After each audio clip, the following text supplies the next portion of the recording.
Hey guys, thanks for watching my channel today.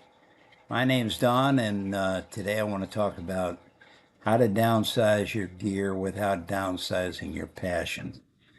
At 75, the goal isn't to carry more gear.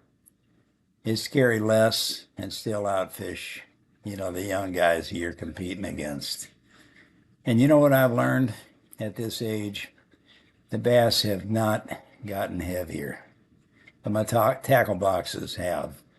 When I was 40, I believed that you needed at least 22 rods on the deck, 3 or 4 tackle boxes, a great big Plano box that was labeled miscellaneous, and a partridge in a pear tree. Now, now that I'm beyond 75, if I drop something on the front deck, I need to get a committee meeting before I can bend down to pick it up. The great tackle box reality check is that you just don't need all the stuff that you've got. The other day, I opened up one of my old crankbait boxes and I counted 47 crankbaits. 47. That's a lot of crankbaits. And that's only the square bills. That's not counting the deep divers, the shallow divers. And, I wish that the same 2 colors that I used to use all the time were the only ones I had in there, but I got every color that manufacturer is able to come up with. If back in the day, if I had the ability to use one of these, I would typically use one color, and that's it. I seldom ever use most of these lures. Most of them are still literally brand new. And let's talk about, my fishing rods. On my deck, I have so many rods that I spend half my day tripping over the rods or stepping on them. I broke maybe 3 rods in the last 5 years. None of them have been on fish. They've all been because I stepped on them. How many do you really need? Maybe 3, maybe 4. I mean, if I'm really feeling ambitious. But the truth is, even when I go out with 20 rods on the deck, I seldom use more than 1 or 2. The fish don't care. I mean, they really don't. They could care less whether I have 3 rods or 6 rods. And, from their standpoint, I don't think they've given it really a second thought. But it doesn't make a difference to them, so why should I care? What they care about, is whether they're going to find food and how far that food's going to be to, how hard it's going to be to catch it. So we all have different concerns, but at my age, I'm just looking for balance. I used to think that the heavy gear really meant that I was going to do some serious fishing. Big rods, heavy reels, thick line. Now, I've switched it up completely. Now I'm into light rods, light reels, and even lighter tackle bags. Because here's the truth. I don't need to win a tug of war with a bass. I just need to land him without visiting my chiropractor. I mean, there are some advantages to being my age.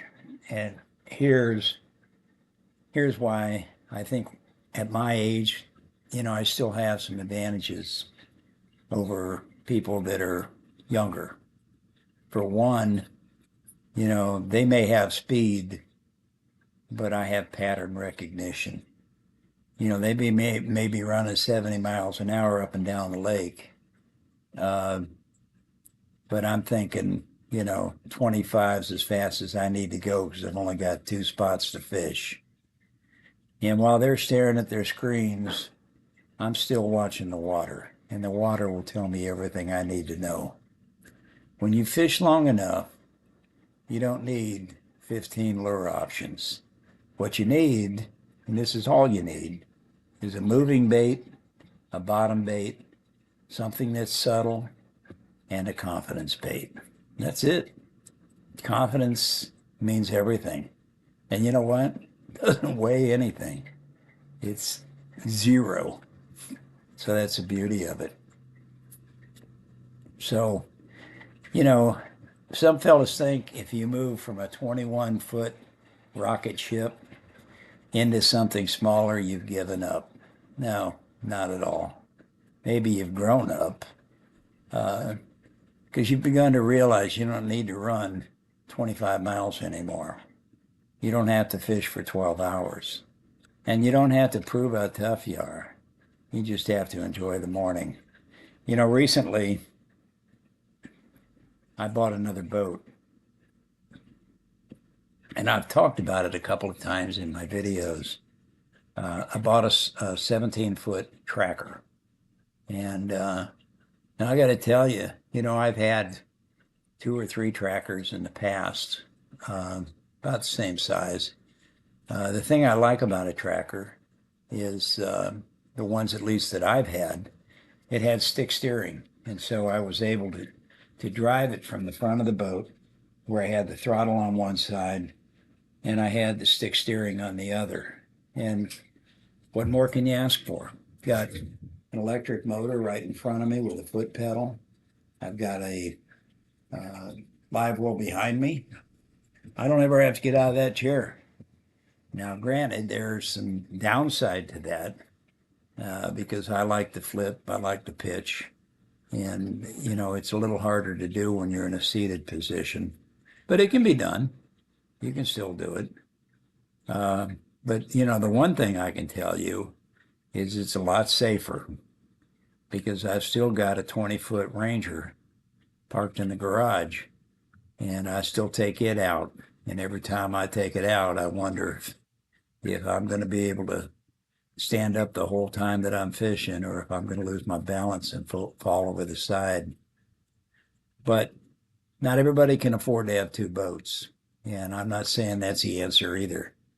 At some point, I'm probably going to sell my Ranger. I'm not sure that I want to. I think that I'll probably keep it at least another year or two, but I may sell it sooner. Depends a lot on how much I like this little tracker. Got a 40 horse on it, so it's a 4-stroke, it's a quiet motor. You know, I may just find out I can do everything I want to do in this little boat. And guess what? I mean, it won't take up near the room in my garage that the Ranger does. You know, the real reason I think that we downsize, or at least we think about downsizing, and it's because we don't have to. I mean, there's nobody out there, nobody telling me that I have to get rid of things, that I have to eliminate some of the fishing rods, some of the reels, some of the lines, some of the lures. There's nobody out there telling me that I have to do that. You know, I think that it's a choice that I make. It's a choice I make because I realize I just don't need them.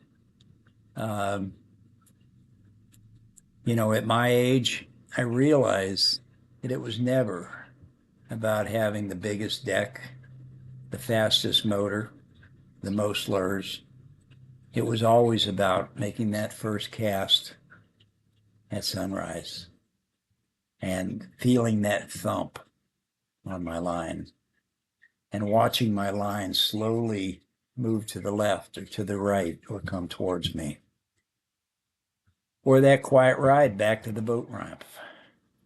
When you carry less, you think a lot clearer. When you simplify, you're going to enjoy life more. And when you stop trying to impress everyone else, you'll finally begin to impress yourself. So, my final thought on the subject, downsizing your gear doesn't mean that you're done, that your fire is out, that you've quit fishing. It just means you figured something out. You're not shrinking your passion, you're refining it. And I can still make one good cast I can still feel one good thump. I'm not done. I'm not even close. So that's my thoughts. I'd like to know what yours are.